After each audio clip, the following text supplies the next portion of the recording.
একদিন হযরত ইউসুফ আলাইহিস সালাম ঘোড়ার পিঠে সওয়ার হইয়া এক রাস্তা দিয়া সামনের দিকে যাইতেছে। একটু দূরে যাওয়ার পরে হঠাৎ হযরত ইউসুফ আলাইহিস সালামের কানে আসি ঢুকে কোথা থেকে একটা শব্দ, ইউসুফ ইউসুফ ইউসুফ ইউসুফ। আল্লাহ পাক রব্বুল আলামিন বলেন, বান্দা আমি এক নিমিষে ফকিরকে বাদশা বানাইয়া দিতে পারি আর বাদশাকে ফকির বানাইয়া দিতে পারি। আমি এক নিমিষে জেলখানার আসামিকে প্রেসিডেন্ট বানাইয়া দিতে পারি আর প্রেসিডেন্টকে জেলখানার আসামি বানাইয়া দিতে পারি। আমি এক নিমিষে কারো ভাগ্যে ফুলের মালার ব্যবস্থা করে দিতে পারি আর এক নিমিষে কারো ভাগ্যে জুতার মালার ব্যবস্থা করে দিতে পারি। যেই দেশের অর্থমন্ত্রী দুর্নীতিবাজ হয় সেই দেশের দ্রব্যমূল্য কসমিন কালেও স্থির থাকে না, খালি লাফাইয়া লাফাইয়া উপরে দিকে। মিশরের বাদশা রাইয়ান স্বেচ্ছায় সজ্ঞানে এই মুহূর্তে ঘোষণা দিলাম, ইউসুফ ইবনে ইয়াকুব মিশরের ওজিরে খাজানা।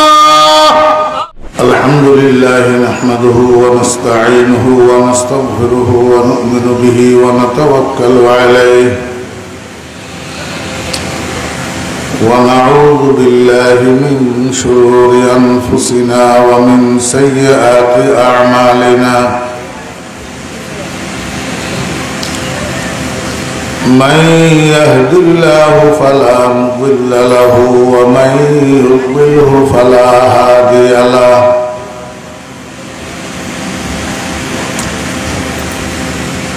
ونشهد أن لا إله إلا الله وحده لا شريك له ونشهد أن سيدنا ومولانا محمدا عبده ورسوله صلى الله تعالى عليه وعلى آله وأصحابه وبارك وسلم. أما بعد فأعوذ بالله من الشيطان الرجيم. بسم الله الرحمن الرحيم.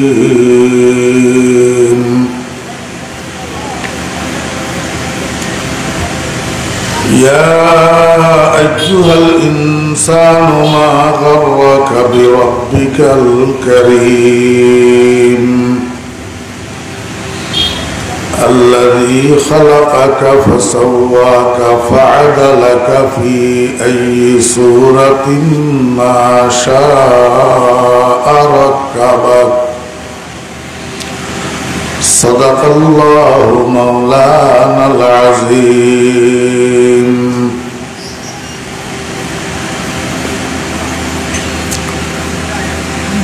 قال رسول الله صلى الله عليه وسلم سترون ربكم كما ترون هذا القمر في ليلة كماله أو كما قال النبي عليه الصلاة والسلام. وصدق رسوله النبي الأمي الكريم ونحن على ذلك لمن الشاهدين والشاكرين. ربنا تقبل منا إنك أنت السميع العليم.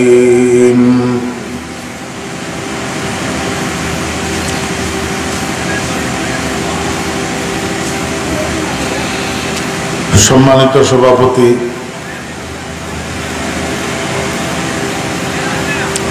মুআজ্জাজ মুকাররম হযরত উলামায়ে কেরাম, সমাবেত সর্বস্তরের দিনদার মুসলমান ভাইয়েরা,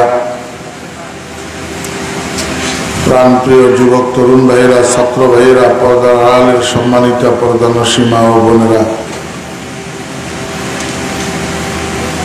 মহান আল্লাহ রাব্বুল আলামিনের অপরিসীম দয়া আর ইহসান আল্লাহ রাব্বুল আলামিন আমাদেরকে আজ 14 এপ্রিল 2024 ইংরেজি তারিখে ভোলা জেলার 12 নং উত্তর দিগলদি ইসলামী যুব সংস্থার ব্যবস্থাপনায় আয়োজিত রাড়িরহাট বাজার কেন্দ্রীয় জামে মসজিদ ময়দানে অনুষ্ঠিতব্য আজকের এই মহতী ওয়াজ মাহফিলে আমাদেরকে অংশগ্রহণ করার তৌফিক দিয়েছেন। এই জন্য আমরা সবাই মহান রব্বুল আলামিনের শুকর আদায় করি, আলহামদুলিল্লাহ।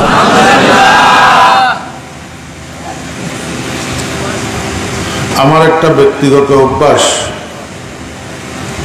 আমি কোরআনে কারীমের পরিচিত সূরা, পরিচিত আয়াত তালাশ করিয়া বয়ান করার চেষ্টা করি।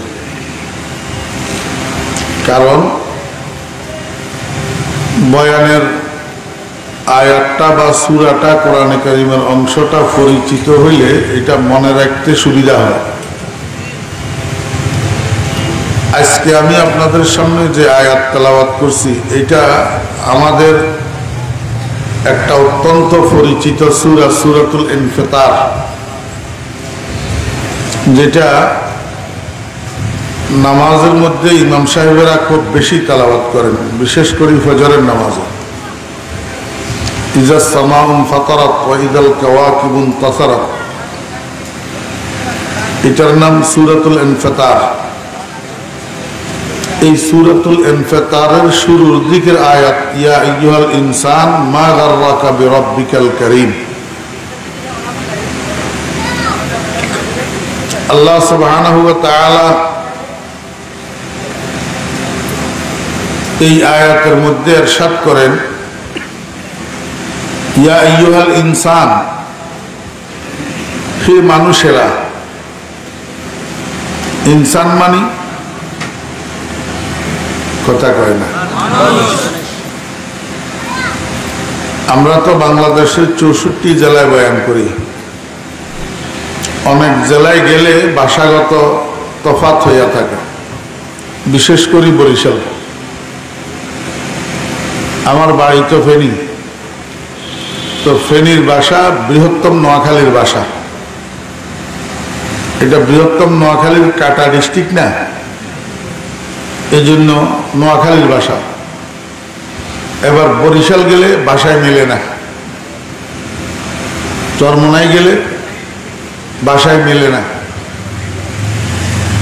ভোলা জেলা যদিও বরিশাল বিভাগের অন্তর্ভুক্ত, কিন্তু ভাগ্যক্রমে ভাষা কিন্তু নোয়াখালী ভাষা। বলেন, ভোলার ভাষা বরিশালের ভাষা না নোয়াখালীর ভাষা? নোয়াখালীর ভাষা।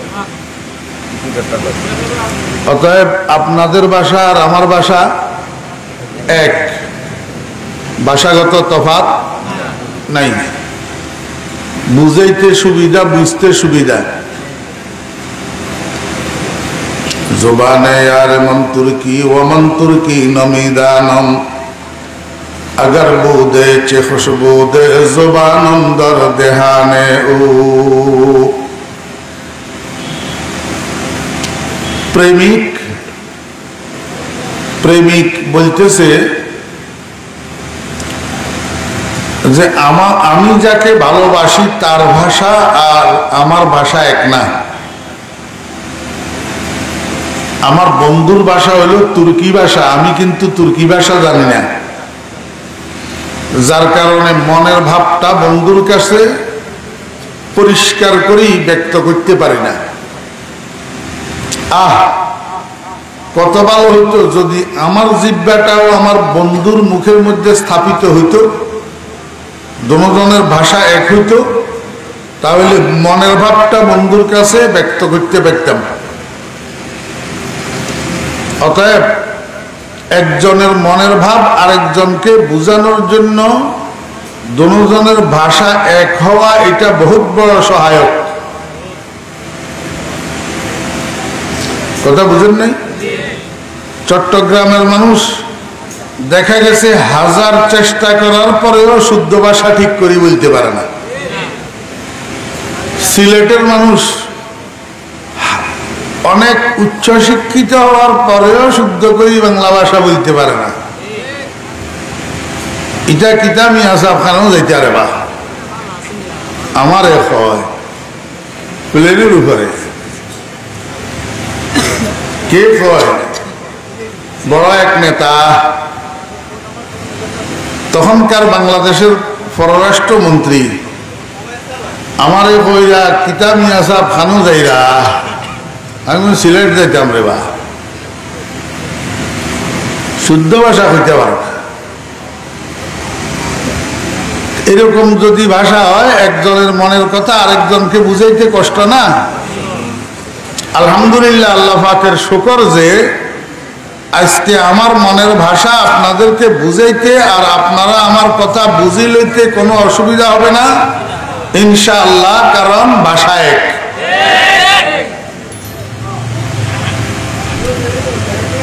শুধু একটা জিনিসের দরকার হবে, সেটা হলো মনোযোগ। কি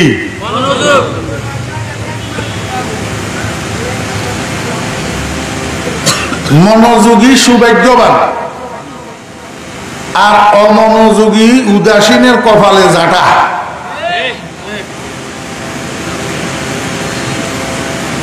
দুনিয়া আখিরাতের সকল কাজের চাবিকাঠি হইল মনোযোগ, মনোনিবেশ। আর দুনিয়া আখিরাতের সকল কাজে ফেল মারার আর ব্যর্থ হওয়ার চাবিকাঠি হইল উদাসীনতা। যে কোনো কাজ, আপনার নামাজে মনোযোগ নাই, আপনার নামাজ হইল না। ব্যবসায় মনোযোগ নাই, ব্যবসা হইল না। ঠিক না ভাই? ঠিক।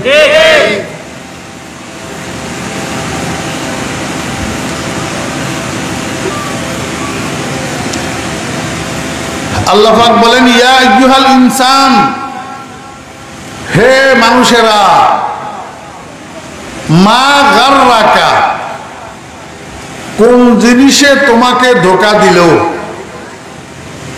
কোন জিনিসে তোমাকে ধোঁকা দিল?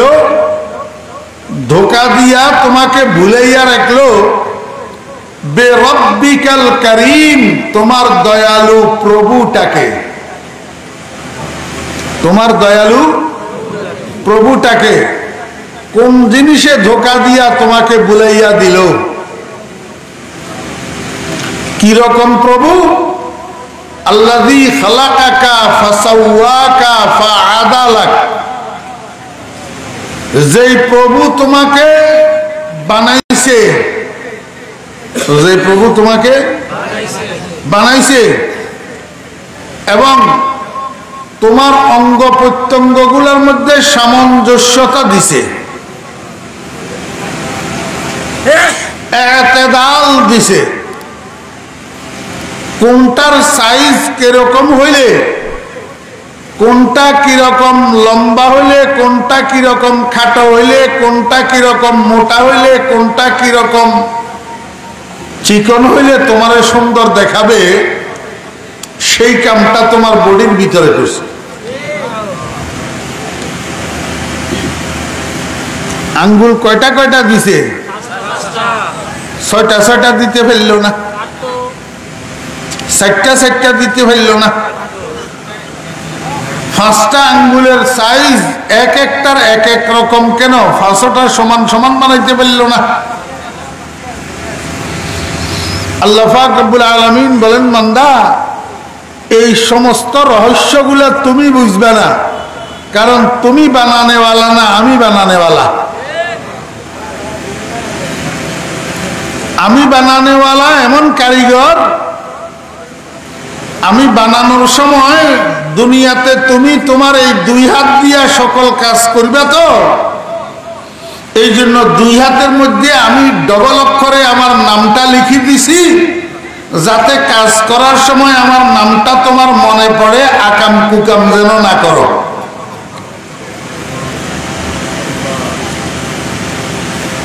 মনে পড়ছে? মদের বোতল হাতে লওয়ার সময় এই পাঞ্জাইটার দিকে নজর পড়লে আল্লাহ পাকের নাম যখন স্মরণ আসবে, তখন মদের গ্লাস হাতের থেকে পড়ে যাবে। সুদের টাকা আর ঘুষের টাকা ধরার সময় পাঞ্জাইটার দিকে নজর পড়লে আল্লাহ পাকের নাম যখন স্মরণ হবে, সুদের টাকা আর ঘুষের টাকা পকেটে ঢুকাইতে পারবে না। কিন্তু এখন তো মানুষের এই পাঞ্জার দিকে তাকাইলে আল্লাহর নামের কথা মনে পড়ে না, যার কারণে অনায়াসে হারাম হালাল পায়খানা পেশাব সব খালি পকেটে ঢুকায়। কারণটা কি? ওই কোনো একটা অদৃশ্য বস্তু ধোঁকা দিয়া আল্লাহকে মানুষের থেকে ভুলাইয়া দিছে।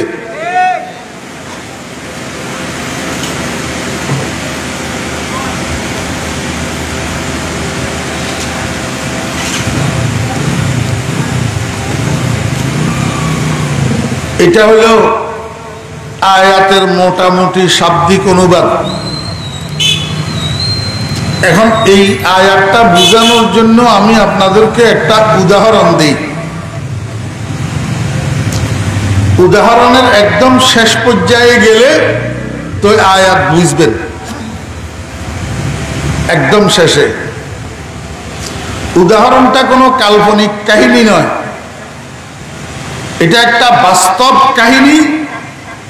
যেই কাহিনীটাকে আল্লাহ পাক কোরআন শরীফের মধ্যে শুধু বয়ানই করেন নাই, বরং এটাকে পৃথিবীর ইতিহাসের সবচেয়ে সুন্দরতম এবং শ্রুতি মধুর কাহিনী হিসাবে আখ্যায়িত করছেন। এই কাহিনীটা কোরআন শরীফের যেই সূরার মধ্যে বর্ণিত আছে, সেই সূরাটার নাম সূরা ইউসুফ।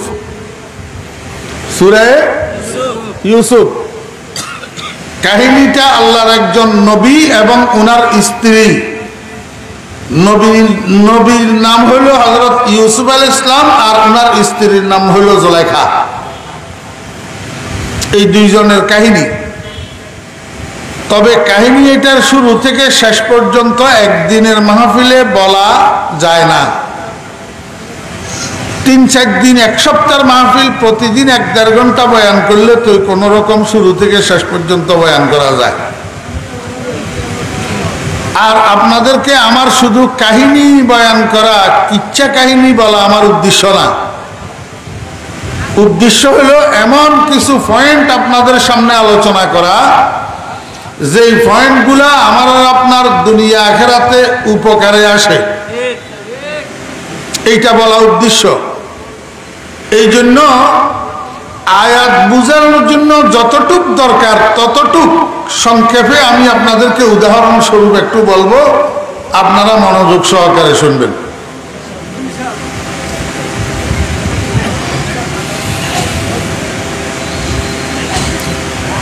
জুলাইখা নামের 18 বছরের এক রূপসী মহিলা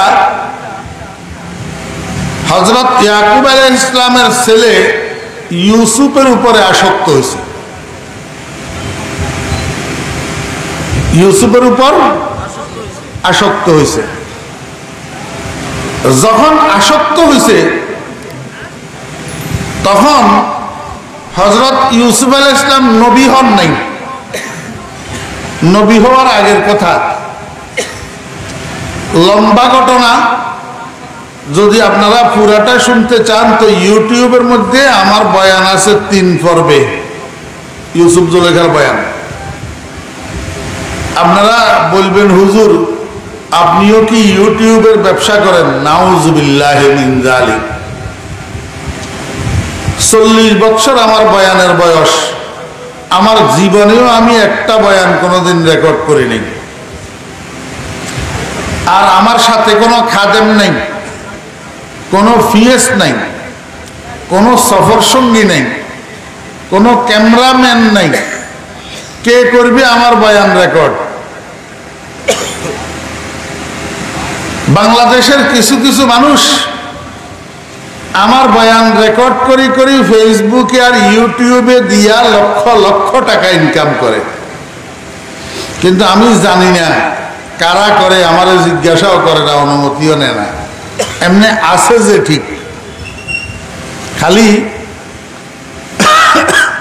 আপনি অর্ধেক লিখে দিবেন নাম ফরিদুদ্দিন, আর বাকিটা আল মুবারক সহ হেরা উঠাই দিব। তা আপনি ক্লিক করবেন, ক্লিক করলে দেখবেন হাজার হাজার বয়ান এই ফরিদা পাগলার ইউটিউবে আপনি পাইবেন। তো সেখানে পাগলাইয়ার বয়ানের থেকে বাসি বাসি ইউসুফ জুলেখার 3টা বয়ান পাইবেন, প্রথম পর্ব, দ্বিতীয় পর্ব, তৃতীয় পর্ব, সেখান থেকে শুনিয়েন। আমি শুধু আয়াতটা বোঝানোর জন্য আজকে একটু বলি। জুলেখা স্বামীকে দিয়া ষড়যন্ত্র করিয়া হযরত ইউসুফ আলাইহিস সালামকে জেলখানায় ঢুকাইছে। কোথায়?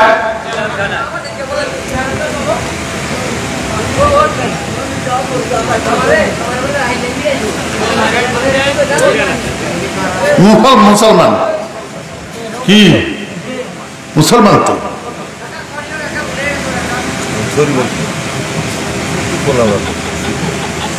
হ্যাঁ।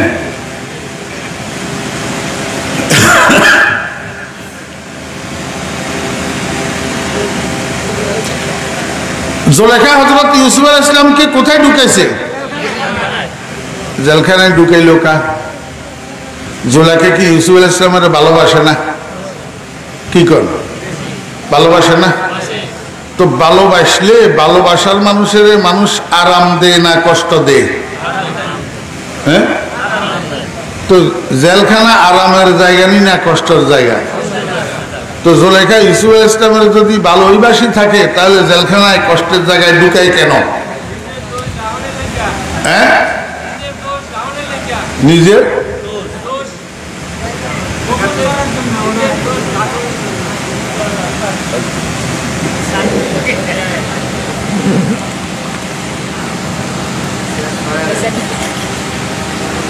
আজকে আরেকটা আদব আপনাদেরকে শিখিয়ে দিই।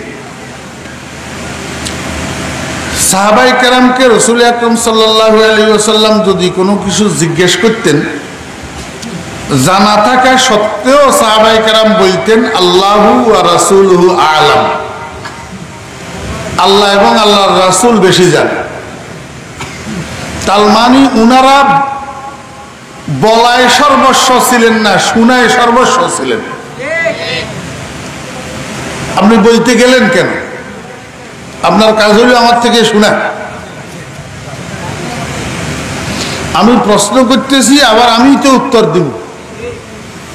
আল্লাহ পাক প্রশ্ন করছে না, আল কারিয়া মাল কারিয়া ওয়া মা আদরাকা মাল কারিয়া, প্রশ্ন করছে না?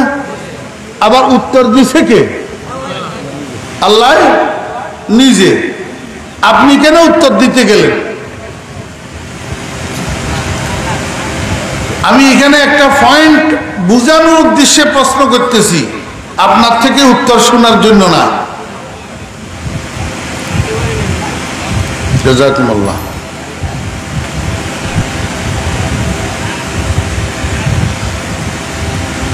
জুলেখা হযরত ইউসুফ আলাইহিস সালামকে ভালোবাসতো কিনা? তো ভালোবাসার পাত্রকে কষ্টের জায়গা, মশার কামড়, পেশাবের গন্ধ, সেখানে ঢুকাইলো কা? তাহলে বোঝা যায় জুলেখা ধোঁকাবাজ, আসলে ইউসুফ আলাইহিস সালামকে ভালোবাসে জি না। জুলেখা ধোঁকাবাজ নয়, জুলেখার ভালোবাসার মধ্যে কোনো প্রকার ত্রুটি ছিল না। জুলেখা 100% খাঁটি ভালোবাসার পাত্রী, এতে কোনো সন্দেহ নাই। জীবন, যৌবন, রূপ, লাবণ্য, ধন দৌলত, ইজ্জত, সম্মান সব কুরবান করছে হযরত ইউসুফ আলাইহিস সালামের ভালোবাসার খাতিরে। এই মহিলা ধোঁকাবাজ হয় কেমনে? তার প্রেম খাঁটি, তাহলে জেলখানায় ঢুকে লোকা। আরফে জামি রহমতুল্লাহ আলাইহি এটার উত্তর দিতেছেন, জুলেখা ইউসুফ আলাইহিস সালামকে ভালোবাসা সত্ত্বেও কষ্টের জায়গায় পাঠাইলো কেন? বসা আশক কে বড় হিজরা দলিরাস, বসা আশক কে বড় হিজরা দলিরাস, বআ পিন্দার কজ মাশুক সায়রাস। ছোট্ট বাচ্চা 5 বছর 6 বছর বয়স, স্কুলে পড়ে 1-2-তে, এখন মায় কয় স্কুলে যাও, বাচ্চা কয় যাব না। একবার, দুইবার, তিনবার মায় কয় স্কুলে যাও, বাচ্চা কয় যাব না। মায় কয় নুরানি মাদ্রাসায় যাও, বাচ্চায় কয় যাব না।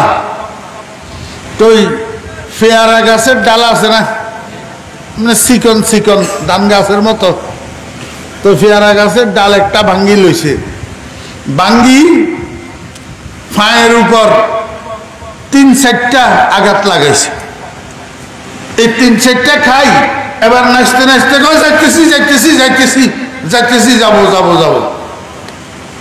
বুঝি থাকলে বলুন, এই যে পেয়ারা গাছের ডাল দিয়া এই 5-6 বছরের বাচ্চাটাকে মা 4-5টা গা লাগাইলো, মা কি বাচ্চা এটারে ভালোবাসে না? তাহলে কষ্ট দিল কা?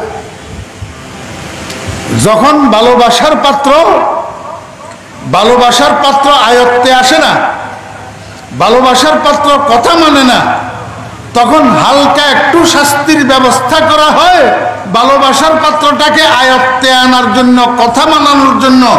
এটা ভালোবাসা মিথ্যা হওয়ার পরিচায়ক নয়। কথা বুঝছেন না বুঝেন?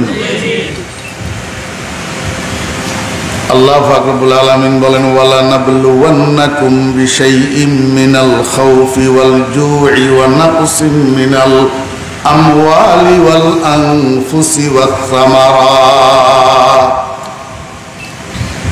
বান্দা, আমি যে তোমাকে মাঝে মধ্যে জটিল রোগ একটা লাগাই দিই, তোমাকে যে মাঝে মধ্যে আমি দারিদ্রতার শিকার বানাইয়া দিই, তোমাকে যে আমি মাঝে মধ্যে বিপদগ্রস্ত বানাইয়া দিই, তোমাকে যে মাঝে মধ্যে আমি বিনা দোষে জেলখানার আসামি বানাইয়া মাসের পর মাস, বছরের পর বছর জেলখানার জীবন যাপন করাই, এটা প্রমাণ নয় যে আমি তোমাকে দেখতে পারি না।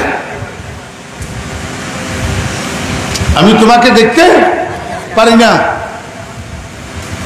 আমি মানুষ যখন আমার হুকুম মানে না, মানুষ যখন স্বাভাবিকভাবে আমার আয়ত্তে আসে না, তখন এই মানুষকে আয়ত্তে আনার জন্য, এই মানুষকে আমার ফরমাবরদার বানানোর জন্য আমি মানুষকে তখন বিপদগ্রস্ত করি, কষ্টের মধ্যে ফেলে দিই। এই বিপদগ্রস্ত করা, কষ্টের মধ্যে ফেলে দেওয়া, এটা আমার নারাজির আলামত নয়। জুলাইখা বহুত চেষ্টা করছে হযরত ইউসুফ আলাইহিস সালামকে বশে আনার জন্য, ইউসুফ আলাইহিস সালামকে আয়ত্ত করার জন্য, কিন্তু ইউসুফ আলাইহিস সালাম তো আল্লাহ পাকের হবু নবী, ইব্রাহিম আলাইহিস সালামের নবুয়তের বাগানের ফুটন্ত গোলাপ। ইব্রাহিম আলাইহিস সালাম জুলাইখা যা চায় তাতে রাজি হয় না, কোন রকমে রাজি হয় না। শেষ পর্যন্ত জুলাইখা ইউসুফ আলাইহিস সালামের জন্য শাস্তির ব্যবস্থা করছে, জেলখানা। জুলাইখা মনে করছিল অল্প কয়েকদিন মশার কামড় তামড় খাইলে সপ্তাহখানিক পরে আমার কাছে খবর পাঠাবে, ম্যাডামকে বলো, ম্যাডামে যা কয় তাতে আমি রাজি, তারপরেও এখান থেকে আমাকে মুক্ত করতে বলো। এই খবরটা ইউসুফ আলাইহিস সালাম পাঠাবে আশা করিয়া জুলাইখা ইউসুফ আলাইহিস সালামকে জেলখানায় ঢুকেছে। কিন্তু ইউসুফ আলাইহিস সালাম তো সাধারণ মানুষ নয়, ইউসুফ আলাইহিস সালাম তো আল্লাহ পাকের একজন নবী। জুলাইখা যেটা চাইছে তার উল্টা, জেলখানায় ঢুকা কয়, রব্বিস সিজনু আহাব্বু ইলাইয়া, এ আল্লাহ, বাহিরে থাকলে মহিলাগুলা আমারে নিয়ে ষড়যন্ত্র করে, আমাকে দিয়া গুনাহ করাইতে চায়, আমি তো সেটাতে রাজি নাই।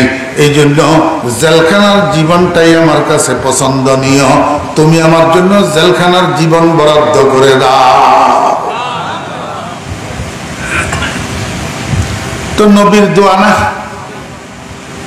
নবীদের দোয়া ফেরত আসেনি। হযরত ইউসুফ আলাইহিস সালাম দোয়া করছে, এমনি সাথে সাথে আল্লাহ পাক দোয়াটারে কবুল করি ইউসুফ আলাইহিস সালামের জন্য 12 বছরের জেলখানার জীবন বরাদ্দ করে দিয়েছে। কয় বছর? এখন তো জুলাইখা আর ইউসুফ আলাইহিস সালামের পায় না। একদিন, 2 দিন, 1 সপ্তাহ, 2 সপ্তাহ, 1 মাস, 2 মাস, 1 বছর, 2 বছর, কিরে ইউসুফে তো আমার কাছে খবর পায় না জামিন দেওয়ার জন্য, খবর দেয় না। আমার বেহরা দোস্ত বাবা এখন বেচারি থাকতেও পারে না, মরতেও পারে না। ওই রাত্রের অন্ধকারে যাইয়া জেলখানার পিছন জানালার খিড়কির ছিদ্র দিয়া যাইয়া উঁকি মারি মারি হযরত ইউসুফ আলাইহিস সালামকে দেখি আসে। কারণ ইউসুফ আলাইহিস সালামকে না দেখি জুলাইখা থাকতে পারে না। हालांकि आशिक जाना जुदाइस्त बतखसीसा के बादल आशनाइस्त चुबंददा। हालांकि आशिक जाना जुदाइस्त बतखसीसा के बादल आशनाइस्त चुबंददा कद सोहबत दरमियाना बुअद फुरकत अज़ाबे जावेदाना। आशिक माशूकকে না দেখি দেখতে পারে না, आशिक माशूকের মিলন ছাড়া থাকতে পারে না। आशिকের সাথে মাশূকের বিচ্ছেদ এটা মরণ সমতুল্য। আমার বেইরা দোস্ত বাব জুলেখা ইউসুফ আলাইহিস সালামকে ভালোবাসে, এইজন্য ইউসুফ আলাইহিস সালামকে না দেখি থাকতে পারে না। আল্লাহর কিছু আশিক আছে আল্লাহর জমিনে, আসমানের নিচে, জমিনের উপরে। এরা প্রতিদিন 5 বার মসজিদে যাইয়া মাশূকের সাথে দিদার করে, সিজদায় যাইয়া মাশূকের সাথে কি করে? দিদার করে। আর সালাতু মেরাজুল মুমিনিন। আমরা তো এর দ্বারে কাছেও নাই, এই জন্য আমরা বুঝবো না। এটা বুঝার লোক ছিলেন সৈয়দ মোহাম্মদ ফজলুল করিম রহমতুল্লাহ আলাইহি। এটা বুঝার লোক ছিলেন হযরত হাফিজ হুজুর রহমতুল্লাহ আলাইহি। এটা বুঝার লোক ছিলেন শামসুল হক ফরিদপুরি রহমতুল্লাহ আলাইহি। এটা বুঝার লোক ছিলেন হযরত নানুপুরি হুজুর রহমতুল্লাহ আলাইহি। ইনাদের জন্য সিজদাটা মেরাজ ছিল। কি ছিল? মেরাজ। ইনারা যখন সিজদায় যাইত, আল্লাহ পাক রব্বুল আলামিন কুদরতের কদম কপালের নিচে বিছাইয়া দিয়া কইতো, বান্দা তোর এত সম্মানী কপালটা মাটিতে পড়বে, আমি কেমনে বরদাস্ত করি, নে আমার কদমে সিজদা কর। তখন আল্লাহ পাকের নূরের তাজাল্লি বান্দার চোখের সামনে বাসি উঠে, এই বান্দা আর সিজদা থেকে কপাল উঠাইতে চায় না। এই কারণে যারা আল্লাহর আশিক, আল্লাহর প্রেমিক, এরা একদিন যদি মসজিদে না যায় এদের জন্য মরণ সমতুল্য। মসজিদে না যাওয়া, জামাতে শরীক না হওয়া, নামাজ না পড়া এদের জন্য কি সমতুল্য? মরণ সমতুল্য। হালাকে আশিক জানা জুদাইস। জুলাইখা বলে জেলখানার পিছনের দিক দিয়া জানালার ছিদ্র দিয়ে উঁকি মারি মারি এমনি করে করি ইউসুফ আলাইহিস সালামের প্রতিদিন দেখি দেখি আসে। কয় বছর? 12 বছর। এই 12 বছরের মধ্যে সবকিছু উলট পালট হয়ে গেছে। আমার বেহরা সাহাবাব, এই 12 বছরের মধ্যে জুলাইখার নাম মাত্র স্বামী ছিল আজিজ মিশর। নামের কসম, পুরুষত্ব শূন্য স্বামী আজিজ মিশর। যদিও নামের, কিন্তু মাথার উপরে একটা ছায়া ছিল। আজিজ মিশর এই 12 বছরের মধ্যে ইন্তেকাল করছেন। মুলকে শাম জুলাইখার বাপের বাড়ি। বাপের বাড়ি থেকে মিশর যাওয়ার সময় সাথে একটা সখী দিয়েছিল খেদমত করার জন্য। এই সখীটাও মারা গেছে। আমার বেহরা দোস্ত আবাব, এই 12 বছরের মধ্যে মিশরের কোনো মানুষ যদি জুলাইখার সামনে আসি ইউসুফ শব্দ উচ্চারণ করত, তো জুলাইখা তার খজিনার থেকে, তার ধনভাণ্ডারের থেকে সোনা, রূপা, হীরা, জওহর, মণি, মুক্তা যা পাইত ওই মানুষটাকে দিয়া দিত। মিশরের মানুষ যখন দেখছে জুলাইখার সামনে যাইয়া ইউসুফ কইলে কিছু পাওয়া যায়, তো মিশরের মানুষ ভোট কেন্দ্রের লাইনের মতো জুলাইখার ঘরের সামনে লাইন ধরিয়া ইউসুফ ইউসুফ ইউসুফ ইউসুফ জিকির করে। আর জুলাইখা সবকে লাইনে লাইনে সোনা দানা, হীরা, জওহর, মণিমুক্তা দিতে থাকে। এইভাবে দিতে দিতে দিতে দিতে এক সময় জুলাইখার দিন ভিখারিনী হয়ে গেছে। তার স্বামীর রেখে যাওয়া ধনের ভান্ডার খালি হয়ে গেছে। এক বেলার খোরাকি পর্যন্ত আর জুলাইখার ঘরে ছিল না। জেহার কাস্তি চাই ইউসুফে শনি দে জেহার কষ্টি সায়ে ইউসুফ শনিদে বপায়স গঞ্জসি মোজর কশিদে। আল্লাহু আকবার। স্বামীও নাই, মরে গেল, সখীও নাই, মরে গেল, ধনের ভান্ডারও নাই, খালি হয়ে গেল। এদিকে বয়স 40-এর উপরে হয়ে গেছে। আমার ভাইয়েরা, দোস্ত বাবেরা, এখন রূপ লাবণ্য যেটা ছিল সেটাও নাই, যৌবনটাও নাই। ও ভাইয়েরা, মাথার চুলগুলা সাদা হয়ে গেছে, কোমরটা বাঁকা হয়ে গেছে। হযরত ইউসুফ আলাইহিস সালাম জেলখানায় বন্দী হয়ে রয়েছে। এমত অবস্থায় জুলেখা মিশরের বাজারের গলিয়ে গলিয়ে পাগলিনীর বেশে ঘুরে, আর মিশরের ছোট ছোট বাচ্চারা পিছনের দিক থেকে পাগলি পাগলি কইয়া জুলেখার উপরে ঢিল মারে। এই মহিলাটা, জুলেখা নামের এই মহিলাটা মিশরের সেকেন্ড লেডি। সেকেন্ড কি lady? Second lady. First lady হইল মিশরের বাদশা রাইয়ানের স্ত্রী রানী, যিনি, উনি ফার্স্ট লেডি। আর জুলেখা হলো প্রধানমন্ত্রীর স্ত্রী, সেকেন্ড লেডি, যার পদবারে মিশরের জমিন দপ দপ দপ দপ করত, যার পদবারে আল্লাহু আকবার, রূপের রানী, ধনের রানী, ক্ষমতার রানী, পজিশনের রানী, সব দিক থেকে যেই মহিলাটা অগ্রগামী, আজকে সেই মহিলাটা মিশরের গলিতে পাগলিনীর বেশে ঘুরে, আর ছোট ছোট বাচ্চারা পিছনের দিক থেকে জুলেখা পাগলি কইয়া ঢিল মারে। আল্লাহ পাক রব্বুল আলামিন কয়, বান্দা আমি কি না করতে পারি দেখ। হ্যাঁ, গাহ গদারা মুলকে বখশি, গাহ সারা চুগদা আজবরায়ে নিমেনানে দরবদর হায়রা কুনি। আল্লাহ পাক রব্বুল আলামিন বলেন, বান্দা আমি এক নিমিষে ফকিরকে বাদশা বানাইয়া দিতে পারি, আর বাদশাকে ফকির বানাইয়া দিতে পারি। আমি এক নিমিষে জেলখানার আসামিকে প্রেসিডেন্ট বানাইয়া দিতে পারি, আর প্রেসিডেন্টকে জেলখানার আসামি বানাইয়া দিতে পারি। আমি এক নিমিষে কারো ভাগ্যে ফুলের মালার ব্যবস্থা করে দিতে পারি, আর এক নিমিষে কারো ভাগ্যে জুতার মালার ব্যবস্থা করে দিতে পারি। পারে কি পারে না? উস্তে সুলতান চেখাদ আকুনদ আলমেরা দর্দমে বীরা কুনদ তরফাতুল আইনে জাহাঁ বরহম জানদ কসনমি আরদ কে আজাদম জানদ। আল্লাহ পাক রব্বুল আলামিন কে, বান্দা চোখের পলক মারতে যতক্ষণ সময় লাগে এতক্ষণ সময় লাগে না আমার। আমি গোটা পৃথিবীটাকে তছনছ করিয়া দিতে পারি মাত্র কয়েক সেকেন্ডের ভূমিকম্পে। আমি এক একটা শহরকে ধ্বংসস্তূপে পরিণত করে দিতে পারি মাত্র কয়েক মিনিটের ঝড় আর বাতাসে। আমি গোটা পৃথিবীকে লন্ডভন্ড করে দিতে পারি। আমার কাজের উপরে হাত ধরার কারো ক্ষমতা নাই, আমার কাজের উপরে বাধা দেওয়ার কারো ক্ষমতা নাই, আমার কাজের উপরে হরতাল অবরোধ করিয়া আল্লাহু আকবার প্রতিবাদ করার কারো সাধ্য নাই। উস্তে সুলতান চেখাদ আকুনদ আলমেরা দর্দমে বীরা কুনদ তরফাতুল আইনে জাহাঁ বরহম জানদ কসনমি আরদ কে আজাদম জানদ। জুলেখা অহংকারিণী মহিলা ছিল, অহংকারিণী। কি ছিল?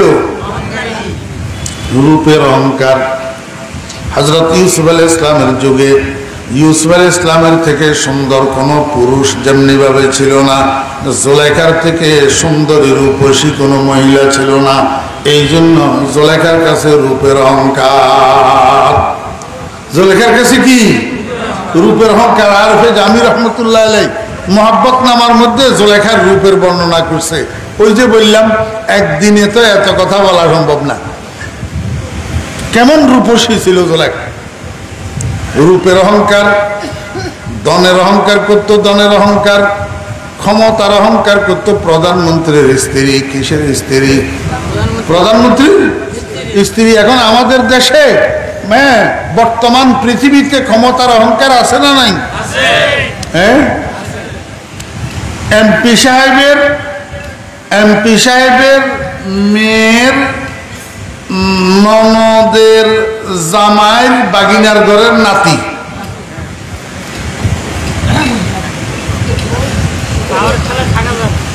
এমপি সাহেবের মেয়ের ননদের জামাইয়ের বাগিনার ঘরের নাতি, এতটুক পরিচয় এমনি কোটি কোটি টাকা হাতাই ফেলতেছে।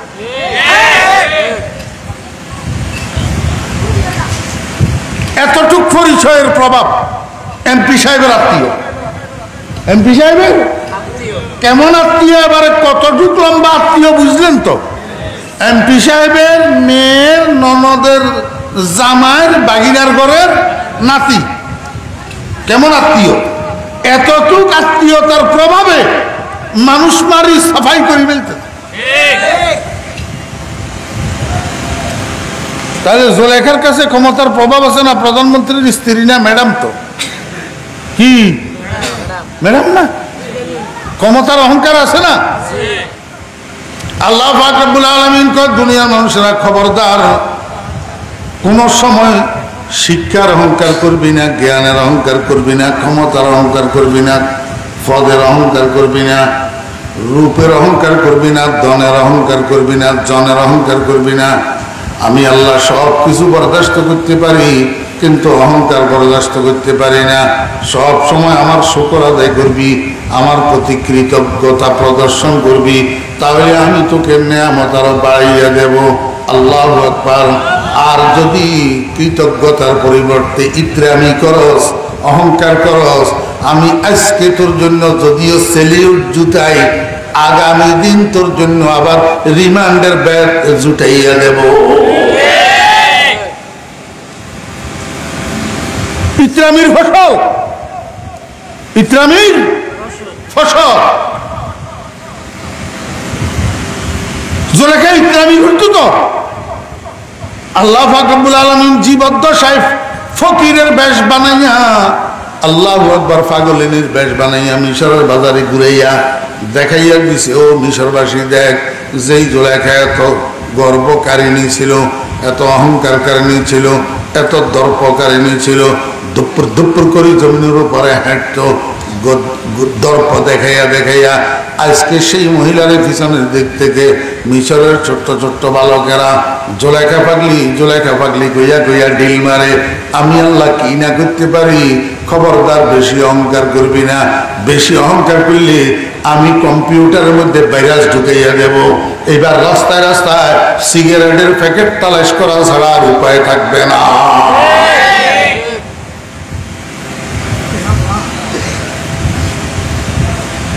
আল্লাহু আকবার। শেষ পর্যন্ত হইল কি? কি করলো জোলেখা? আমার ভাইয়ের আগ্রস্ত বাপ, আর বাঁচারও তো কোনো উপায় উপকরণ নাই, কি অবলম্বন করে বাঁচবে? রাস্তার পাশে ঝুপড়ি একটা বানাইছে, ঝুপড়ি ঘর, ঝুপড়ি। এই ঝুপড়ি এটার মধ্যে বসে বসে রাত্র দিন 24 ঘন্টা হযরত ইউসুফ আলাইহিস সালামের নামের জিকির করে। জিকির, ইউসুফ ইউসুফ ইউসুফ ইউসুফ ইউসুফ ইউসুফ ইউসুফ ইউসুফ ইউসুফ জিকির করে। কার নামের জিকির করে? কা ইউসুফের নামের জিকির করে? কা জিয়াদে আশক আশক তাজগিয়া, জিয়াদে আশক আশক তাজগিয়া, জিক্রে উ বলন আওয়াজ গিয়া। স্বামীর আলোচনা স্ত্রীর কাছে শান্তি লাগে, স্ত্রীর আলোচনা স্বামীর কাছে শান্তি লাগে, মা বাপের আলোচনায় সন্তানদের কাছে শান্তি লাগে, সন্তানের আলোচনায় মা বাপের কাছে শান্তি লাগে, ওরে প্রেমিকের আলোচনায় প্রেমাস্পদের কাছে শান্তি লাগে। হযরত ইউসুফ আলাইহিস সালামের জিকিরে জুলেখার পোড়া করে যা সান্ত্বনা পায়, জুলেখার পোড়া করে যা শান্তি পায়। আল্লাহকে বান্দা, আমার পাগল কতগুলা দুনিয়াতে আছে, তাদের নাম ইমানদার। এই আমার ইমানদার পাগল এগুলা আমি আল্লাহর জিকির যখন শুরু করে তাদের কলিজায় শান্তি পায়। ওয়াল্লাযীনা আমানু তাতমাইন্নু কুলুবুহুম বিযিকরিল্লাহ। ওরে দিল্লির লাড্ডু বলে মিষ্টি বলে, কিন্তু কিরকম মিষ্টি? যতক্ষণ তুমি জিহ্বার আগায় দিবে না ততক্ষণ দিল্লির লাড্ডুর মজা কেমন বুঝবে না। খোদার কসম, আল্লাহ সত্য, আল্লাহর কোরআন সত্য, আল্লাহর বাণী সত্য। আল্লাহ কয় ইমানদারের কলব শান্তি পায় আল্লাহর জিকিরের দ্বারা। তুমি বুঝবা না। কতক্ষণ বুঝবা না? যতক্ষণ পর্যন্ত 40 দিন ভোর রাত্রে ঘুম থেকে উঠি তাহাজ্জুদের নামাজ পড়ি আল্লাহর জিকিরে মগ্ন হইবা না। করি দেখো না, কোমরে গামছা বাঁধো, কোমরে গামছা বাঁধি 40 দিন করিয়া দেখো না ভোর রাত্রে তাহাজ্জুদের নামাজের পরে আল্লাহু আকবার আল্লাহ জিকির করি দেখো। উঠকে বৈঠকে চলায় ফেরায় আল্লাহ আল্লাহ আল্লাহ আল্লাহ আল্লাহ আল্লাহ আল্লাহ আল্লাহ আল্লাহ আল্লাহ 40 দিন, বেশি না 40 দিন করি দেখো না। এই 40 দিন যাওয়ার পরে তুমি নিজেই বুঝবা দিল্লির লাড্ডু বেশি মজা না আল্লাহ শব্দের উচ্চারণ বেশি মজা। তুমি নিজেই বুঝবা, আর কেউ বুঝাই দিতে হবে না তোমাকে। আল্লাহু আকবার। জুলেখা জুপটির মধ্যে বসে বসে কার নামের জিকির করে? ইউসুফ ইউসুফ ইউসুফ ইউসুফ। আল্লাহু আকবার। नदारत गए यूसुफ बर जुबानश, नदारत गए यूसुफ बर जुबानश, नबूदे गए उ आराम जानश, ख्याले रोए यूसुफ यारे उबूद, आनी से खातरे अफकारे उबूद। রাত দিন 24 ঘন্টা জুলেখার মুখের মধ্যে একটা নামের জল্পনা ইউসুফ, জুলেখার দিলের মধ্যে একটা নামের কল্পনা ইউসুফ। এই ইউসুফ নামের কল্পনা জল্পনা ছাড়া জুলেখার আর কোনো কাজ নাই। জুলেখা তো এখানে জুপটির মধ্যে বসে বসে ইউসুফ ইউসুফ করে। ইউসুফ আলাইহিস সালাম গেল কই? জেলখানায়। আল্লাহু আকবার। মিশরের বাদশা রাইয়ান স্বপ্ন একটা দেখছে। স্বপ্ন এটা কোরআন শরীফের মধ্যে আল্লাহ বলছে কি স্বপ্ন দেখছে। এখন এইটা বলতাম গেলে আমার সময় কভার হইব না। রাজ দরবারে যত জ্ঞানী গুণী পণ্ডিত মহাশয়েরা আছে সবার কাছে মিশরের বাদশা ধর্ণা দিছে এই স্বপ্ন এটা লইয়া, এটার তাৎপর্য জানার জন্য কেউ বলতে পারে না, কেউ বলতে পারে না। আল্লাহু আকবার। হযরত ইউসুফ আলাইহিস সালামের সাথে জেলখানা ছিল যে সেখান থেকে একজন মানুষ মুক্ত হয়েছে। এই মানুষইটা বাদশা রাইয়ানের কয় যাবো না, আমার সাথে জেলখানায় একটা মানুষ ছিল, এই মানুষটা মহাজ্ঞানী একটা মানুষ, খুব ভালো স্বপ্নের তাৎপর্য তাবির বলতে পারে। আপনি যদি চান আমি তাকে জেলখানার থেকে ডাকিয়ে নিতে পারি, তার কাছে আপনার স্বপ্নটা একটু ব্যক্ত করে দেখতে পারেন, ও তাৎপর্য বলতে পারে কিনা। বাদশা কয় ঠিক আছে যা, লোকটাকে ডাকিয়ে আন। এই লোকেটে যাইয়া জেলখানার থেকে হযরত ইউসুফ আলাইহিস সালামকে ডাকিয়ে এনেছে। বাদশা ইউসুফ আলাইহিস সালামের কাছে স্বপ্ন এটা বলছে।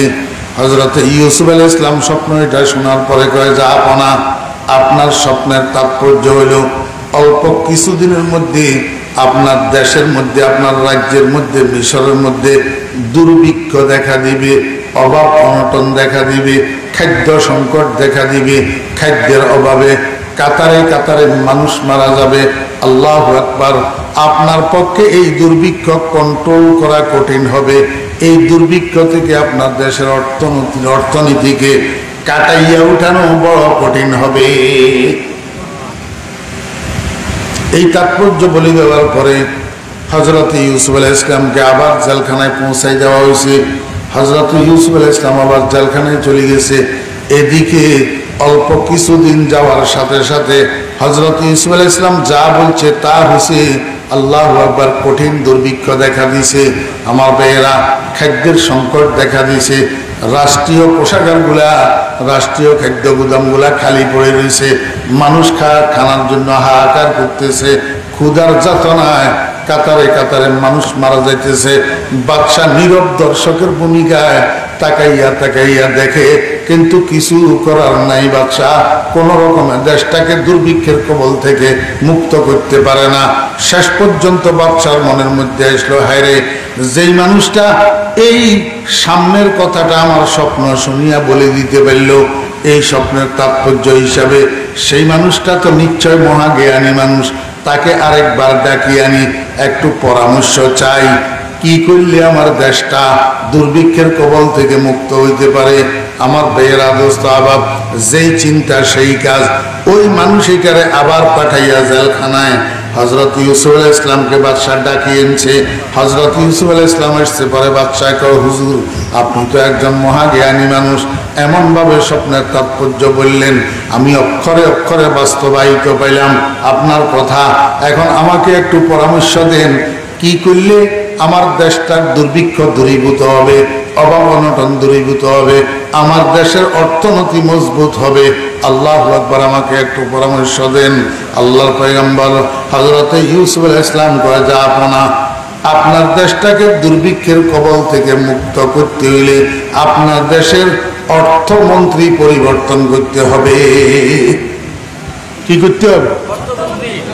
অর্থমন্ত্রী চেঞ্জ করতে হবে। কারণ যেই দেশের অর্থমন্ত্রী চোর হয় সেই দেশের অর্থমন্ত্রী জীবনেও উন্নত হয় না। যে দেশে অর্থমন্ত্রী চোর হয় সেই দেশে খাদ্যের অভাব জীবনেও যায় না। যেই দেশের অর্থমন্ত্রী দুর্নীতিবাজ হয় সেই দেশের দ্রব্যমূল্য কসমিন কালেও স্থির থাকে না, খালি লাফাইয়া লাফাইয়া উপরে দিকে।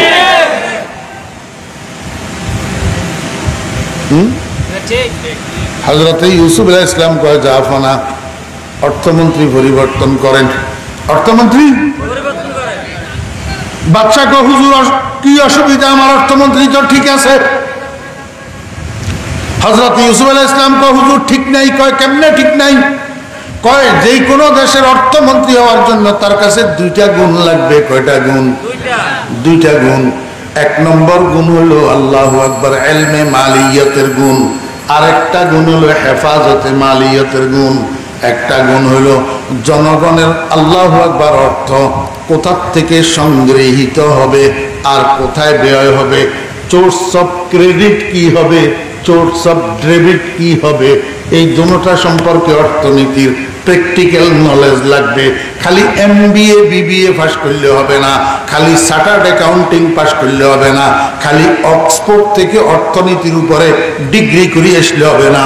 দেশের জনগণের বাস্তব অর্থনৈতিক অভিজ্ঞতার এলেন তার লাগবে। হ্যাঁ, দুই নম্বর গুণ, তার কাছে জনগণের সম্পদের হেফাজতের গুণ লাগবে। হেফাজতের গুণ, অর্থমন্ত্রী জনগণের সম্পদের রক্ষক হইতে হবে, বক্ষক হইলে হবে না। আমার ভাইয়েরা, দোস্ত আবাব, অর্থমন্ত্রী মহোদয়ের মেয়ের, অর্থমন্ত্রী মহোদয়ের, ফর এক্সাম্পল অনলি, আমি বর্তমান অর্থমন্ত্রীর কথা বলতেছি না, কোন সাবেক অর্থমন্ত্রীর কথা বলতেছি না, আগামী 50 বছরে আসবো যে সেরকম কোন অর্থমন্ত্রীর কথাও বলতেছি না। ফর এক্সাম্পল অনলি, অর্থমন্ত্রী মহোদয়ের মেয়ের ননদের জামাইয়ের বাগিনার ঘরের নাতি, হাতের থাকে কোটি কোটি টাকার ব্যাংক ব্যালেন্স সুইস ব্যাংকে। কোথায়? সুইস ব্যাংকে। তাহলে এই অর্থমন্ত্রী সৎ? এই অর্থমন্ত্রী জনগণের সম্পদের রক্ষক?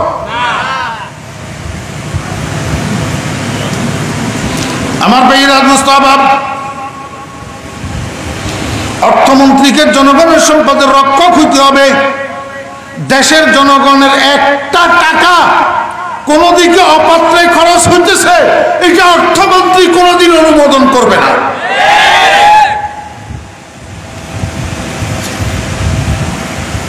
অর্ধ দুনিয়ার শাসক হযরত ওমর ইবনুল খাত্তাব রাদিয়াল্লাহু আনহু, অর্ধ দুনিয়ার শাসক ওমর ফারুক রাদিয়াল্লাহু আনহু, সামনে রমজানের ঈদ, সামনে হযরত ওমর ফারুক রাদিয়াল্লাহু আনহুর বিবি কয়, ওমর আমাদের জন্য না হইলে কিছু না কিনলেন, কিন্তু বাচ্চাগুলোর জন্য তো নতুন জামা কাপড়ের দরকার, নতুন জামা কাপড়ের দরকার।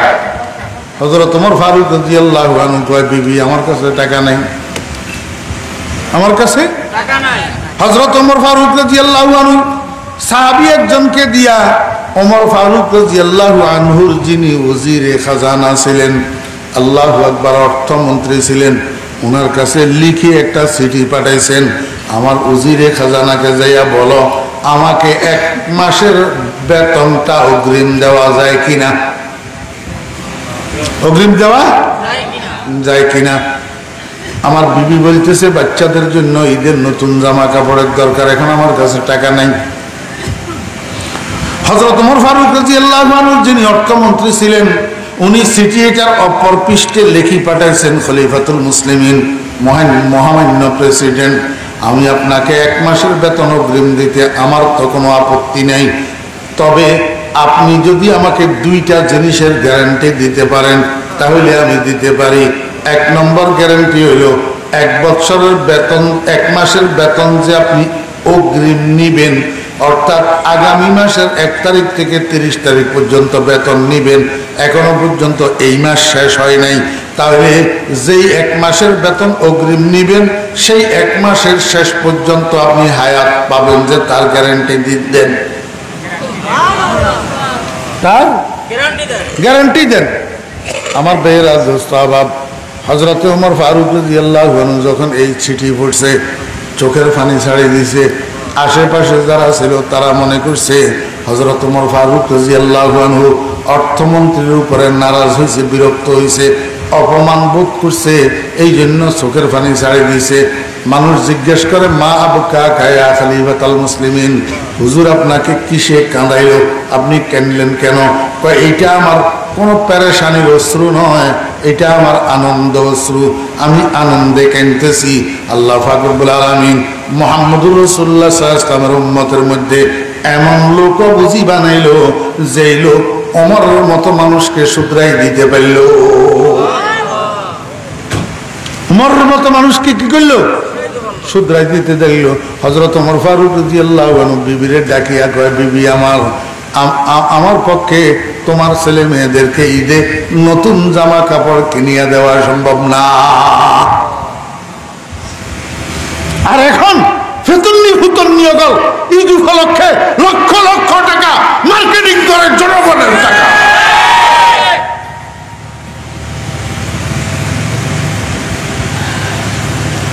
হযরত ইউসুফ আলাইহিস সালাম কয়, যাব না, আপনার অর্থমন্ত্রী পরিবর্তন করেন। অর্থমন্ত্রী হওয়ার জন্য 2টা গুণ লাগে, এই 2 গুণওয়ালা মানুষ অর্থমন্ত্রী বানান।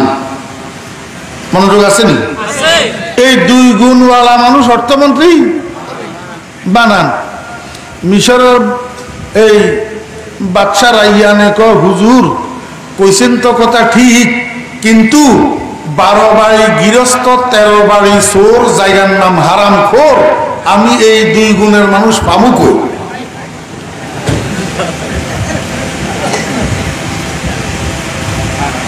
আমার বুঝে না লাগে, যেগুলা বুঝে না এগুলা হাসে না। 1 গ্রামের মধ্যে গৃহস্থ কয় পরিবার? 12 পরিবার। ও চোর কয় পরিবার? তাহলে 12 বাড়ি গৃহস্থ 13 বাড়ি চোর, জায়গার নাম হারামখোর। তো এইখানে আপনি এই 2 গুণের মানুষ কোথায় পাবেন? বাদশা সরল মানুষ, সোজা সোজা স্বীকার করে ফেলছে, হুজুর আমার কাছে এই 2 গুণের মানুষ নাই, এই 2 গুণের মানুষ আমার কাছে নাই। হযরত ইউসুফ আলাইহিস সালাম কয়, যাব না, আপনার কাছে এই 2 গুণের মানুষ যদি না থাকে, আপনার দেশের কল্যাণার্থে আমি আপনাকে একটা প্রতিশ্রুতি দিতে পারি, ইজআলনি আলা খাজাইনিল আরদ ইন্নী হাফিজুন আলীম। জিজ্ঞাসা না, কোরআন শরীফের ভিতরে আসেনি না নাই? হ্যাঁ আসেনি না? আমি গোপালগঞ্জিয়ার মতো কোনো বানাই সুরে পড়ি দিই, ইজআলনি আলা খাজাইনিল আরদ ইন্নী হাফিজুন আলীম।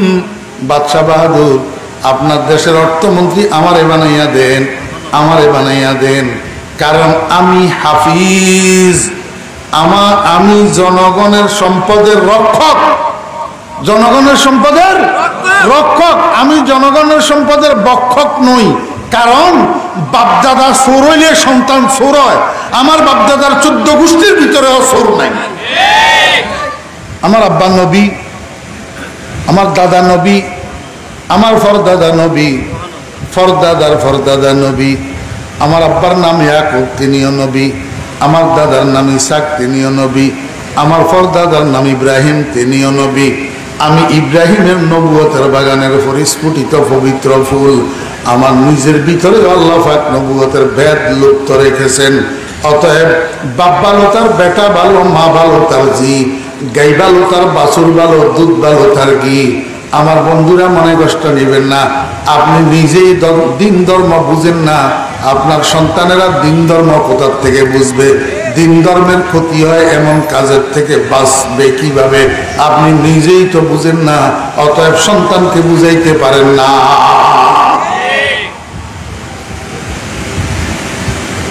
হযরত ইউসুফ আলাইহিস সালাম কয় যে আপনারা আমারে বানাই দেন আপনার দেশের অর্থমন্ত্রী, আমি রক্ষক। ইন্নী হাফিজ, ইন্নী হাফিজ আলিম। জনগণের সম্পদের ক্রেডিট কিভাবে হবে, ডেবিট কিভাবে হবে, কোথার থেকে সঞ্চয় হবে আর কোথায় খরচ হবে, কিভাবে জনগণের থেকে কর আদায় করলে জনগণের গলায় ছুরি পড়বে না, সেই পদ্ধতি আমি জানি। সেই পদ্ধতি আমি জানি। আর রাষ্ট্রীয় কোষাগারের টাকা কিভাবে খরচ করলে অপচয় হবে না, সেই পদ্ধতি আমি জানি। অতএব দেশের সম্পদ সঞ্চয় কিভাবে হবে সেই জ্ঞানও আমার কাছে আছে, ব্যয় কিভাবে হবে সেই জ্ঞানও আমার কাছে আছে। আমি দুটো বিষয়ে প্র্যাকটিক্যাল জ্ঞানী। কারণ কারণ কারণ আমার এই জ্ঞান কোনো বিশ্ববিদ্যালয় থেকে শিখা নয়, আমার এই জ্ঞান কোনো ইউনিভার্সিটি থেকে শিখা নয়, আমার এই জ্ঞান কোনো মাদ্রাসা থেকে শিখা নয়, আমার এই জ্ঞান সরাসরি আরশে আজিম ওয়ালা থেকে শিখা। কারণ আমার সাথে ওহীর সম্পর্ক আছে। তামাশা দেখছেন, এমনি যেই কথা সেই কাজ। হ্যাঁ, রাস্তার উপরে নিজের হারানো বস্তু একটা পড়ে থাকলে তালাশ করতে করতে যদি চোখে পড়ে, মানুষ গুপ্পুর করে এটা নিয়ে ফেলে, দেরি করে না। ঠিক তদ্রুপ এমনি হযরত ইউসুফ আলাইহিস সালামের মুখের থেকে বাহির হইতে দেরি। বাদশারা ইয়ান কয়, আমি মিশরের বাদশারা ইয়ান স্বেচ্ছায় সব জ্ঞান এই মুহূর্তে ঘোষণা দিলাম, ইউসুফ ইবনে ইয়াকুব মিশরের ওজিরে খাজানা। দিজি ঘোষণা অর্থমন্ত্রী বানিয়ে দিয়েছে। আমার ভাইয়েরা দোস্ত আবাব হযরত জামি রহমতুল্লাহ আলাইহি মুহাব্বতনামার মধ্যে লিখতেছেন, বেশি সময় তো লাগে নাই, মাত্র 6টা মাস। কয় মাস? 6 মাস। এই 6 মাসের মধ্যে হযরত ইউসুফ আলাইহিস সালাম জ্ঞানও খাটাইছেন, পরিশ্রমও করছেন, এমন গম উৎপাদন করছেন এবং গমগুলা সংরক্ষণের ব্যবস্থা করছেন, গুদাম বানাইছেন, গুদামজাত করছেন। 1 বৎসরের উৎপাদিত গমের দ্বারা আগামী 7 বৎসর মিশর চলতে পারে এমন গম উৎপাদন করে দেখাইয়া দিছে। জি আমার ভাইয়েরা দোস্ত, আবার মোল্লারাও পারে, মোল্লারাও পারে। এখন আফগানিস্তানে মোল্লারা পারেননি, পারেন। এই জন্য আমি তো বলি, ব্যর্থ মন্ত্রণালয় যেগুলো আছে, ব্যর্থ মন্ত্রণালয় খালি লস আর লস, লাভের মুখ দেখে না। আমাদের মতো মোল্লাদেরকে দিয়ে দাও শর্ত সাপেক্ষে, আমরা 6 মাসের মাথায় লাভের মুখ দেখাইয়া দিব ইনশাআল্লাহ। মোল্লারা পারে কি পারে না?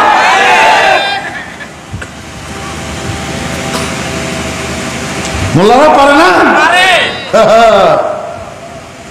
মাওলানা খালেদ সাইফুল্লাহ সাহেব লক্ষ্মীপুর কমলনগরের সরকারি চেয়ারম্যান, 2 পিরিয়ড চেয়ারম্যানই শেষ করি, এখন চেয়ারম্যানের থেকে রিজাইন দিয়া উপজেলা নির্বাচন করার জন্য।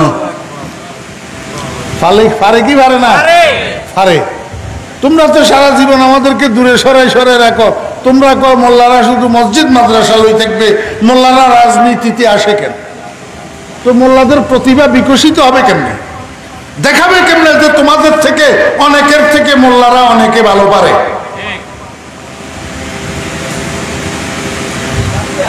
এমন উৎপাদন করছে, আল্লাহু আকবার। বাদশারা ইয়ান হযরত ইউসুফ আলাইহিস সালামের প্রতিভার খালি তামাশা দেখতেছে তাকাইয়া তাকাইয়া, আর মনে মনে কই, ওরে বাপরে বাপ, এটা কি মানুষ না ফেরেশতা? মানুষ না ফেরেশতা। আমার ভাইরা দোস্ত বাপ, এমনি অল্প কিছুদিন পরে মিশরের প্রধানমন্ত্রী যেটা ছিল, আজ মিশর কাইতেই পড়ি মরে গেছে। কেতুই পড়ি মরে গেছে, সময় লাগে নাই, সময় লাগে নাই। ওই আমরা গ্রামের মানুষ একটা আছে, আমার জ্যাঠটো ভাই লাগে, বুঝলেন নি, মানুষের হাসাই বেলায় আকথা কয়। হ্যাঁ, তো ওই গ্রামের মধ্যে মানুষ একটা মারা গেছে, তো হাতের ভাই পরের দিন বাজারে আইছে, যে মারা গেছে তার ভাইয়ারই বাজারে আইছে। তো বাইরে জিজ্ঞাসা করে যে আরে এই গতকাল তোর বাড়ির যে মারা গেল এটা তুই নি না তোর ভাই? দেখছেন নি তামাশা? হাতের জিজ্ঞাসা করে গতকাল যে তোর বাড়ি মারা গেল এটা তুই নি না তোর ভাই? আয় করান দিয়ে মরলাম, আমার ভাই না মুচ্ছে। হেমনে না কদিন ধরে তোর বাইরে দেখি, তোরে দেখি না। দেখছেন নি তামাশা? মানে হাসাই বেললাই। তো এবার কজ তাহলে তোর ভাই, হ্যাঁ, আরেকটা জিজ্ঞাসা করে কয় হাতের ভাই কেমনে মরল? কয় এমনি মরিবের 5 মিনিট আগে রুয়ান গেছে, কই কয় মরিবের 5 মিনিট আগে বলে রু গেছে বলে। মানে আকথা কনের ওস্তাদারি। হ্যাঁ, আপনারা করবেন হুজুর এই আকথা এখন আপনি কি কইলেন? আমি হয়তো বিরিয়ানির মাঝখান দিয়ে সালাদ দিলাম যে একটু, কোনো বিরক্তি আইয়েন নি, গুমতুম আইয়েন নি কোন? হ্যাঁ, আমার বেয়ারা দোস্ত মিশরের প্রধানমন্ত্রী আজিজ মিশর জোলেখার স্বামী কাইতুই পড়ি মরে গেছে। মিশরের বাচ্চারা ইয়ান এদিক সেদিক আর না তাকাইয়া হজরত ইউসুফ আলাইহিস ইসলামের ঘোষণা করে দিয়েছে মিশরের প্রধানমন্ত্রী। এখন এট এ টাইম একটা ব্যক্তি প্রধানমন্ত্রীও আবার অর্থমন্ত্রীও। জি, কোন সময় আমাদের দেশেও প্রধানমন্ত্রী বিশেষ কারণে অন্য কোন মন্ত্রণালয়ের নিজের দায়িত্বে রাখে না? হ্যাঁ, ঠিক তো দ্রুপ। এখন মিশরের প্রধানমন্ত্রীও ইউসুফ আলাইহিস ইসলাম, অর্থমন্ত্রীও ইউসুফ আলাইহিস ইসলাম। এখন হযরত ইউসুফ আলাইহিস ইসলাম আজিজে মিশর অল্প কিছুদিন প্রধানমন্ত্রীর দপ্তর পরিচালনা করার পর বাদশাহ মুগ্ধ হইয়া একদিন হঠাৎ আকস্মিক রাজ দরবারে সবাই ডাকছে, ডাকিয়া সিংহাসনের থেকে উঠছে, উঠি হযরত ইউসুফ আলাইহিস ইসলামের সিংহাসনের মধ্যে বসাইছে, বসাইয়া নিজের মাথার থেকে রাজ মুকুটটা উঠাইয়া হযরত ইউসুফ আলাইহিস ইসলামের মাথায় বসাইয়া দিছে।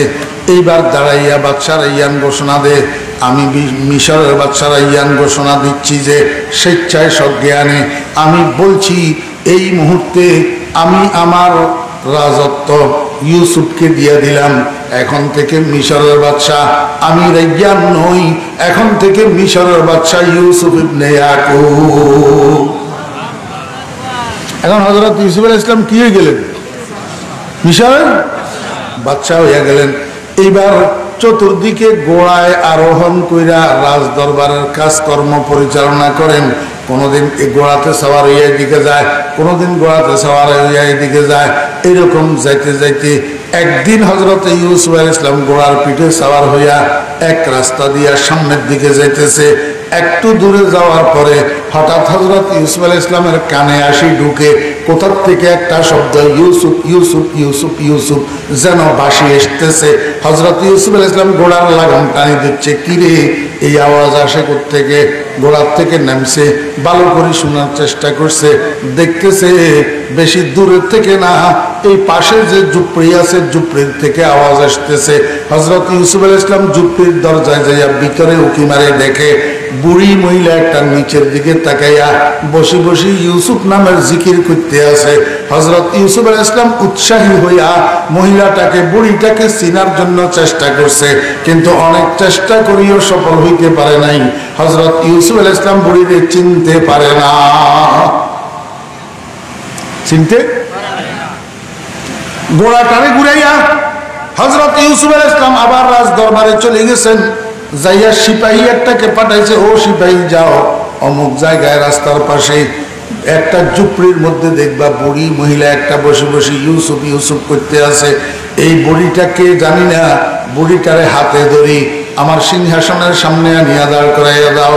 হযরত ইউসুফ আলাইহিস সালাম সিংহাসনের মধ্যে বসি অপেক্ষা করতেছে। ওইদিকে সিপাহী যাইয়া জুলাইখাকে ঝুপড়ির থেকে উঠাইয়া হাত ধরি হযরত ইউসুফ আলাইহিস সালামের সিংহাসনের সামনে আনি দাঁড় করাই দিছে। ও দোস্ত বাবেরা, জুলাইখা তো অন্ধা। হযরত ইউসুফ আলাইহিস সালামের জন্য কাঁদতে কাঁদতে জুলাইখার চোখের পানি শেষ হইয়া অন্ধা হইয়া গিয়েছিল। এই জন্য নিচের দিকে তাকাইয়া ইউসুফ ইউসুফ করে, উপরে তাকাইয়া তো কোনো লাভ নাই, কিচ্ছু তো দেখে না, চোখের জ্যোতি নাই। আজকে সিপাহী যখন আনি ইউসুফ আলাইহিস সালামের সিংহাসনের সামনে দাঁড় করাইয়া দিছে, আমার ভাইয়েরা দোস্ত আবাব, আল্লাহর নবী হযরত ইউসুফ আলাইহিস সালামের চোখের দৃষ্টি যখন জুলাইখার চেহারার উপরে পড়ছে, সঙ্গে সঙ্গে জুলাইখার দুই চোখের মধ্যে আবার আলো আসে গেছে। এখন জুলাইখা আবার আগের মতো দেখতে পায়। এইবার দুজনের দেখতে পাইতেছে। এতক্ষণ পর্যন্ত ইউসুফ আলাইহিস সালাম জুলাইখাকে দেখছে, কিন্তু জুলাইখা ইউসুফ আলাইহিস সালামকে দেখে নাই। এখন দৃষ্টিশক্তি ফেরত পাওয়ার পরে জুলাইখাও হযরত ইউসুফ আলাইহিস সালামকে দেখতেছে। দুজনকে দেখে, কিন্তু দেখার মধ্যে বেশ কম আছে। এতক্ষণ পর্যন্ত দেখার পরেও ইউসুফ আলাইহিস সালাম মহিলাটাকে চিনতে পারে নাই, কিন্তু মহিলা এটা দৃষ্টিশক্তি ফেরত পাওয়ার পরে এক নজরের জন্য এমনি শুধু ইউসুফ আলাইহিস সালামের চেহারার উপরে নজর পড়ছে। এক সেকেন্ড লাগে নাই, জুলাইখা ইউসুফ আলাইহিস সালামকে চিনতে পারছে। জুলাইখাই মনে মনে কয়, কিরে, এটা তো আমার বন্ধু না, আমার বন্ধু এই সিংহাসনে কেন? এটা তো মিশরের রাজকীয় সিংহাসন, তাহলে আমার আর বুঝতে বাকি নাই আমার বন্ধু মিশরের বাদশা হয়ে গেছে।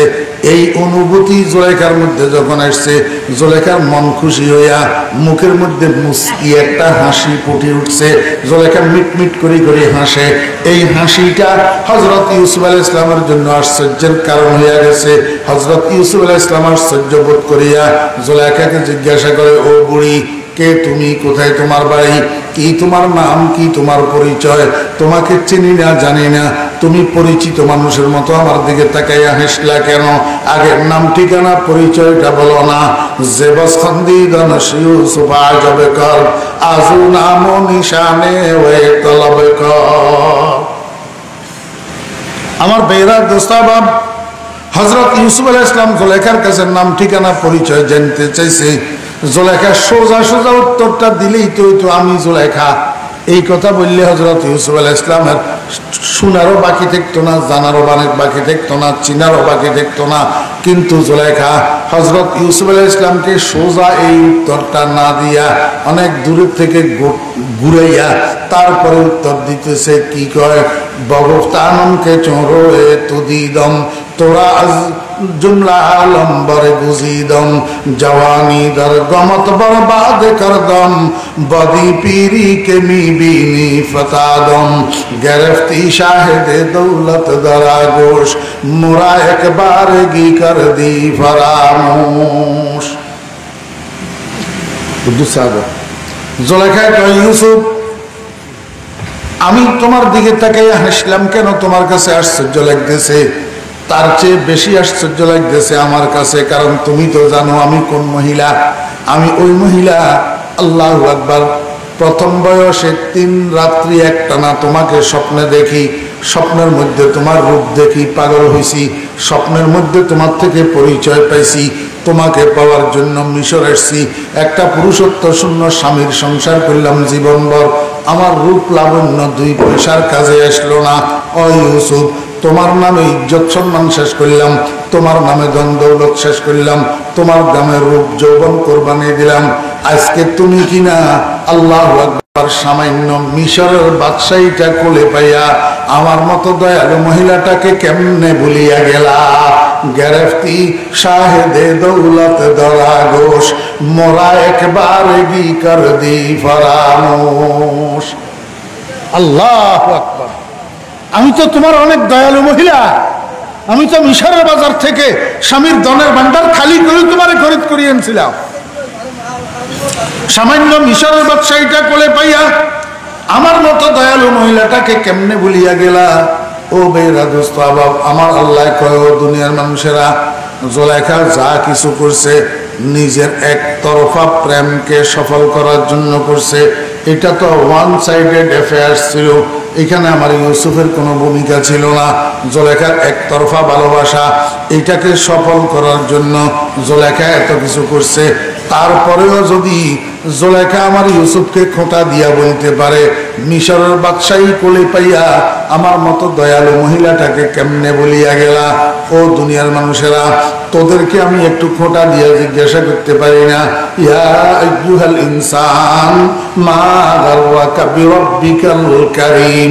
সামান্য স্ত্রী পুত্র কন্যা কোলে পাইয়া, বিবি বাচ্চা কোলে পাইয়া, জায়গা জমিন কোলে পাইয়া, গাড়ি বাড়ি কোলে পাইয়া, দ্বন্দ্বলত কোলে পাইয়া, চেয়ারম্যান মেম্বারি কোলে পাইয়া, মন্ত্রিত্ব আর প্রেসিডেন্টগিরি কোলে পাইয়া, আল্লাহু আকবার। আমার মতো দয়ালু খোদাটা, যেই খোদায় তোর চোখ বানাইলো, যেই খোদায় তোর কান বানাইলো, যেই খোদায় তোর নাক বানাইলো, যেই খোদায় তোকে জিহ্বা দিল, যেই খোদায় তোকে ব্রেন দিল, যেই খোদা তোকে মায়ের পেট থেকে বাইর করিয়ে এলো, জীবনটা তোর যার দেওয়া, মরণটা তোর যার দেওয়া, যেই খোদা তোর জন্য গাছে ফল বানায়, আল্লাহু আকবার, জমিনে ধান বানায়, জমিনে গম বানায়, পুকুরে মাছ বানায়, গাভীর স্তনে দুধ বানায়, মৌচাকে মধু বানায়, আল্লাহু আকবার, ঠনটন্যা নারিকেল গাছ বিস্বাদু করে যেই খোদা তোর জন্য সুস্বাদু সুমিষ্ট ডাবের পানি তৈরি করে, এমন দয়ালু প্রভুটাকে কেমনে বলিয়া গেলি? ইয়া আইয়ুহাল ইনসান মা গাররাকা বিরাব্বিকাল কারীম। ও হতভাগা নিমক হারাম, ও নিমক হারাম, ও অকৃতজ্ঞ।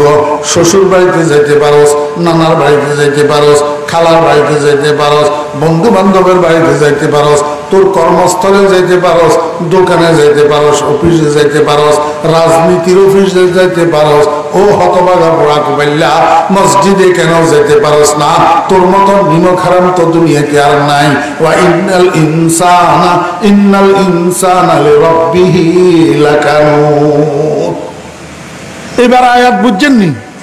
ইয়া আইয়ুহাল ইনসান মা গাররাকা বিরাব্বিকাল কারীম। আমরা আল্লাহকে ভুলে গেছি কিসের কারণে? এই জায়গা জমিন, গাড়ি বাড়ি, ধন দৌলত, ছেলে মেয়ে, স্ত্রী পুত্র কন্যা। আলহাকুমুত তাকাসুর হাত্তা যুরতুমুল মাকাবির। আল্লাহু আকবার। ও দোস্ত আহবাব, সুসময় অনেকে বন্ধু বটে হয়, অসময় হায় হায় কেহ কারো নয়। আপনি বিপদে পড়ছেন, সেই সময় 2 নম্বর বন্ধু যদি আপনার স্মরণ থাকে, সে আপনার বেঈমানি করবে আপনার সাথে, আপনাকে বিপদের থেকে উদ্ধার করবে না। ওই বিপদের সময় 1 নম্বর বন্ধুকে স্মরণ করতে হবে, যে আপনার সাথে ধোঁকাবাজি করবে না। আমার ভাইয়েরা, সমস্ত বিপদে, মৃত্যু শয্যায়, কবরে, হাসরে, ফুলসেরাতে, মিজানের পাল্লায়, সব জায়গাতে আমার 1 নম্বর বন্ধু হলো আল্লাহ। 1 নম্বর বন্ধুকে আল্লাহ। সুসময় অনেকে বন্ধু বটে হয়, অসময় হায় হায় কেহ কারো নয়। আমার ভাইয়েরা, দুনিয়াতে এমন সব কর্মকাণ্ডের সাথে জড়িত থাকতে হবে, এমন কাজের সাথে লাগিয়ে থাকতে হবে, যাতে বিপদের সময় আল্লাহর কথা আমার স্মরণ হয়, আল্লাহকে দেখতে পারি। আল্লাহ কয়, আল্লাহু ওয়ালিয়্যুল্লাযীনা আমানু ইউখরিজুহুম মিনায-যুলুমাতি ইলান-নূর। আল্লাহ পাক রব্বুল আলামিন আমাদেরকে বুঝার এবং আমল করার তৌফিক দান করেন। ওয়া আখিরু দাওয়ানা আনিল হামদুলিল্লাহি রাব্বিল আলামিন ওয়া সাল্লাল্লাহু তাআলা আলা খাইরি খালকিহি মুহাম্মাদিন ওয়া আলিহি ওয়া সাহবিহি আজমাইন। দরুদ শরীফ পড়েন। আল্লাহুম্মা সাল্লি আলা মুহাম্মাদিন ওয়া আলা আলি মুহাম্মাদ কামা সাল্লাইতা আলা ইব্রাহিম ওয়া আলা আলি ইব্রাহিম ইন্নাকা হামিদুম মাজিদ। اللهم بارك على محمد وعلى آل محمد كما باركت على إبراهيم وعلى آل إبراهيم إنك حميد مجيد.